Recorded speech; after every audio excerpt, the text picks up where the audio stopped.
The storm over the alien desert burned red that night. Winds howled across the dunes, carrying dust that glowed faintly under the twin moons. A human medical shuttle moved slowly across the wasteland, its engines humming low. Inside sat Dr. Aaron Vale, the last remaining field doctor assigned to the peace station between humans and the alien race known as the Tayari. Aaron was exhausted. For weeks, reports of border clashes had increased, and he had treated more wounded soldiers than he could count. But tonight's signal was different, an emergency distress call coming from the middle of the no-man's land. Usually no one dared to go there. Still, he adjusted the shuttle's course and followed the faint coordinates. When he landed, the sandstorm hit hard. Visibility dropped and red dust clung to his coat. Through the haze, his scanner picked up a weak life sign. Barely a flicker. He pushed forward, shielding his eyes until he saw a shape lying half buried in the sand. It was a woman. Her skin had a pale silver tone, her hair like dark glass and her body covered with a damaged armor suit. Aaron knelt beside her. The armor bore the insignia of the Tayari Royal Guard. That meant she was important and that helping her might cause serious trouble if anyone found out. But she was still alive, barely breathing. He activated his medkit. "Hey, can you hear me?" he asked softly, brushing the dust off her face. Her eyes fluttered open, large, golden, and full of confusion. She tried to move, but the pain stopped her. Her voice was weak, strange, yet melodic. "Human, don't touch me," she whispered, her tone trembling between fear and pride. Aaron ignored the warning. "If I don't, you'll die," he said, scanning her wounds. Her left arm was broken, her ribs cracked, and her side was bleeding badly from shrapnel. He injected a stabilizer and carefully lifted her onto a stretcher. She winced but didn't resist again. Within minutes, he carried her back into his shuttle and sealed the door as the storm raged outside. Inside the small cabin, the light was dim and warm. Aaron removed her broken armor with gentle hands. Beneath it, he found old scars, signs she had been through more than one battle. Her breathing was shallow but steadying. "Who did this to you?" he asked quietly while patching her side. She turned her head away. "My own people," she said bitterly. "I refused to kill civilians." "They called it betrayal." Aaron paused. He wasn't expecting honesty. Her accent was heavy, but her words were clear enough to carry the weight of pain. "I'm Aaron Vale," he said. "You're safe now." "Safe?" She laughed weakly. "From what?" "My empire will come for me. Your command will turn me in. There is no safety, human." He looked at her carefully. "Maybe not out there," he said. "But in this shuttle, you are my patient. And I don't abandon patients." She stared at him in disbelief. For her kind, humans were seen as primitive, greedy, and unworthy. Yet here was one risking his life for her. Hours passed. The storm outside grew quieter, but inside silence filled the space between them. Aaron monitored her vitals, replaced her fluids, and even adjusted the temperature to match the Tayari body's preferred warmth. Slowly, her trembling eased. When she finally spoke again, her voice was softer. "Why did you save me?" Aaron didn't look up from his work. "Because I could." "That's not an answer," she said, frowning slightly. He sighed and sat back in his chair. "I've seen too much death lately. Human Tayari. It doesn't matter anymore. You were still alive.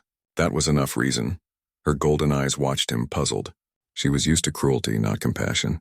In her world, weakness was despised, kindness was strategy.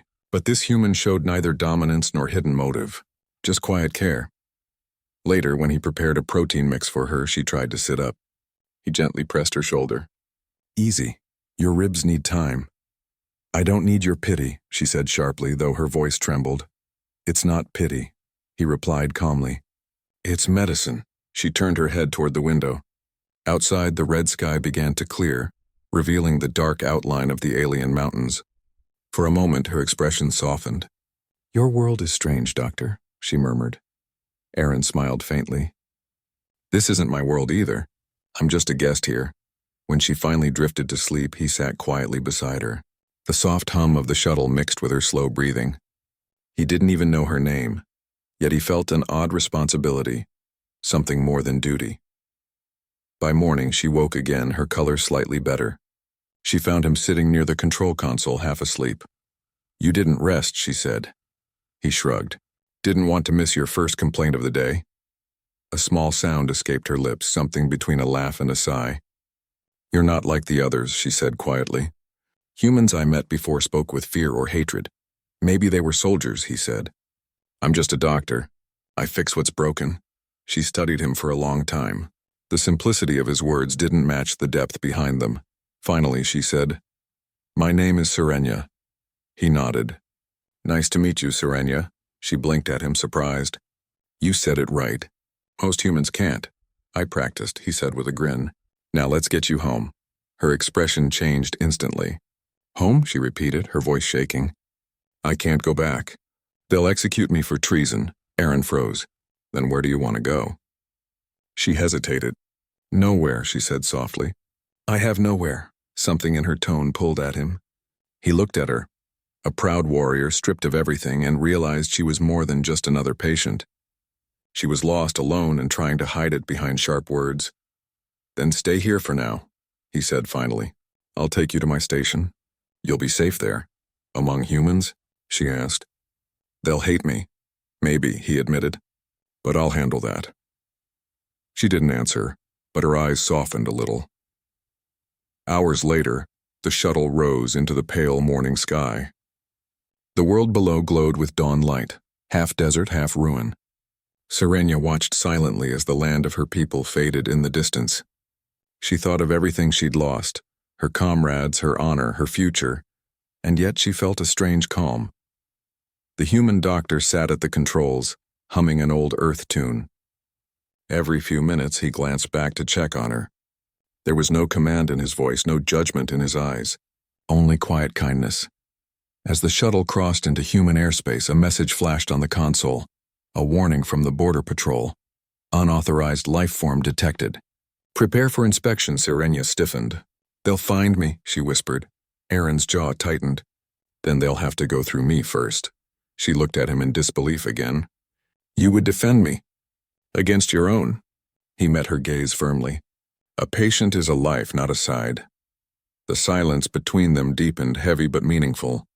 For the first time in her life, Serenia didn't know what to say. She turned away, hiding the emotion that burned in her chest. When the human patrol ships approached, Aaron sent a coded message, claiming his shuttle was carrying critical medical research material. It was a risky lie, but his reputation as a frontline doctor bought him some trust. The patrol let him pass without inspection. Only when they were clear did Serenia exhale. She looked at him again, her eyes shimmering faintly under the soft cabin light. You risked your life, she said quietly. He smiled. That's what doctors do. She watched him for a long time, and for the first time since her fall from the sky, something gentle broke through her guarded heart. She whispered, almost to herself, Perhaps not all humans are monsters. Aaron didn't hear her clearly, but the tone was enough. He turned slightly, caught her faint smile, and smiled back. Outside, the red planet spun slowly beneath them as they flew toward the dawn. Two lives from different worlds, bound by one simple act of kindness neither fully understood yet, and though neither of them knew it, that night's rescue would change the course of both their species forever. The medical shuttle glided down through the hazy clouds toward the human frontier base. Below, the steel domes of Station Orpheon gleamed faintly in the rising sunlight. It was the last outpost before the alien territories began, half hospital, half research center.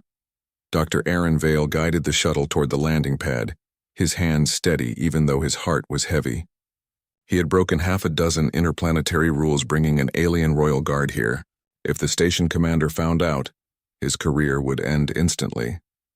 But he didn't care. Serenia, still weak but recovering, sat quietly behind him. Her golden eyes followed the horizon with a strange expression, part wonder, part fear. This is where humans heal their wounded? She asked softly. Yes, Aaron said. It's not much, but it works. She smiled faintly. Your kind. They build hope out of metal. He glanced at her. And yours builds empires out of fear. Her smile faded, replaced by something sadder. You're not wrong. The shuttle touched down with a hiss of air. Medical drones moved forward to scan the ship. Aaron stood and handed her a cloak to hide her armor and alien features. Keep the hood up. I'll handle the questions. She nodded silently. Despite the pain in her side, she walked beside him with quiet dignity. The moment they entered the station, heads turned. Soldiers, nurses, and engineers looked at them curiously. Aaron didn't stop to explain. He walked straight toward the medical bay. Inside, the sterile white lights flickered to life. He guided her to a bed and began running full diagnostics. She watched in silence, her eyes tracing the glowing human instruments. "Your technology is different," she said. "Simpler, yet full of heart," Aaron smiled. "Heart's the one thing machines can't replace." When her scans completed, he frowned slightly. "You're healing faster than expected. Your body's remarkable." She looked away. "Tayari are bred for endurance. Pain is our teacher." "Maybe," he said quietly. "But pain shouldn't be the only teacher." For a long time, neither spoke. The hum of machines filled the space. Then the door opened and Lieutenant Mara Quinn, Aaron's colleague, stepped in. She froze when she saw Serenia. "Doctor, what is that?" she demanded in shock. Aaron stood up calmly. "A patient. That's all you need to know." Mara's hand went to her comm unit. "She's Tayari. We're supposed to report—" "No," Aaron said sharply. "If you report her, she'll be executed. She's not an enemy anymore, she's injured." Mara stared at him. "You can't protect her." "Command will— I'll take full responsibility," he said. The firmness in his voice stopped her. After a moment, Mara sighed. "You're going to regret this, Aaron." "Maybe," he said softly. "But I'd regret more if I didn't help her."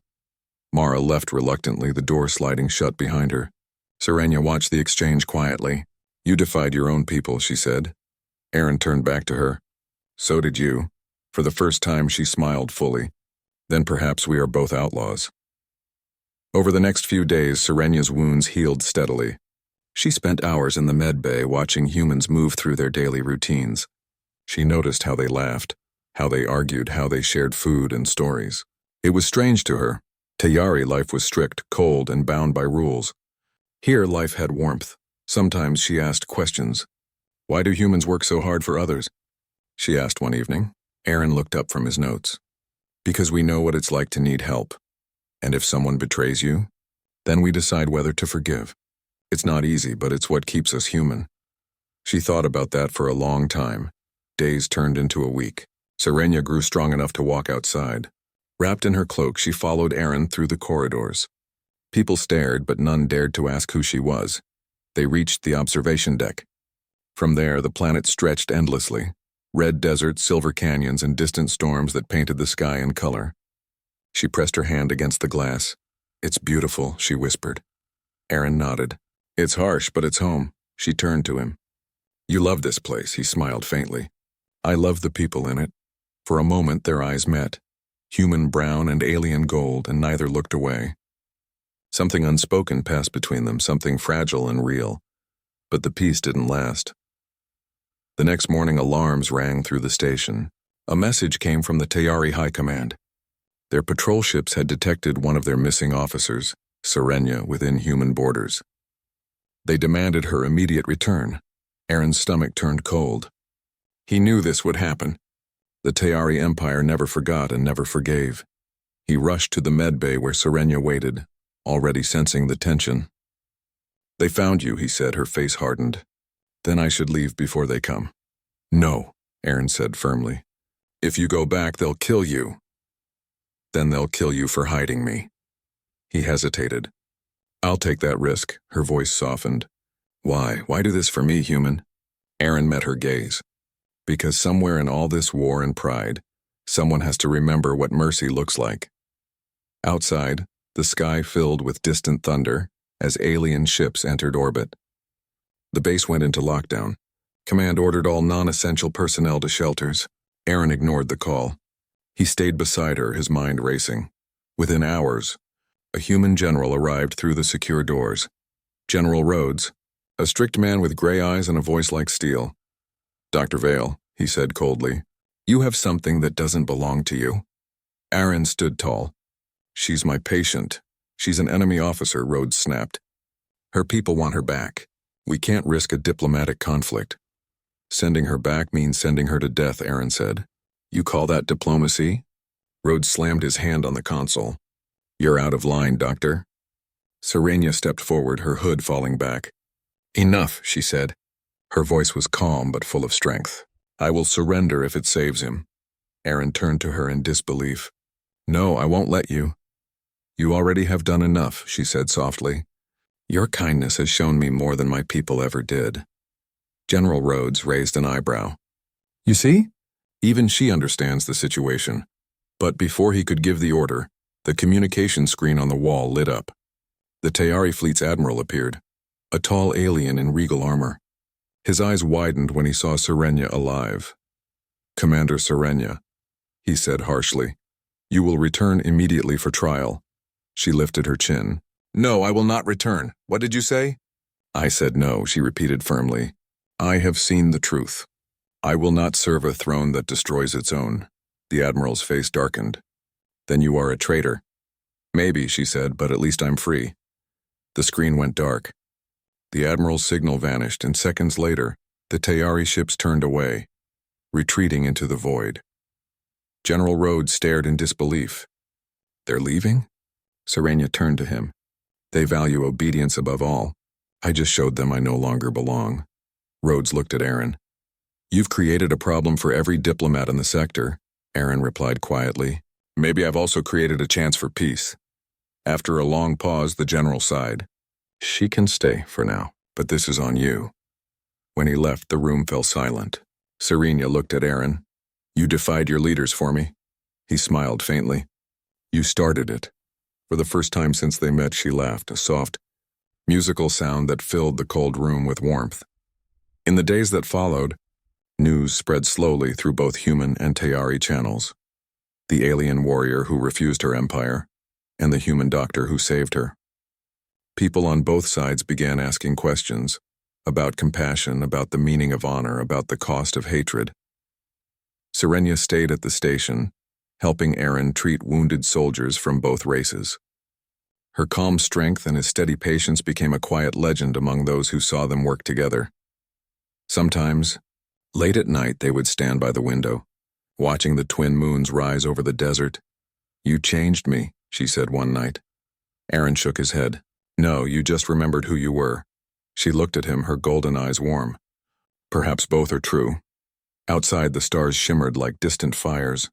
Somewhere out there, war still raged, but in this small place of metal and light, peace had found two unlikely souls, and so, the wounded alien woman who once feared humans stayed beside the doctor who healed her, not out of debt, but out of faith. For in kindness, she had found something her empire had forgotten: humanity.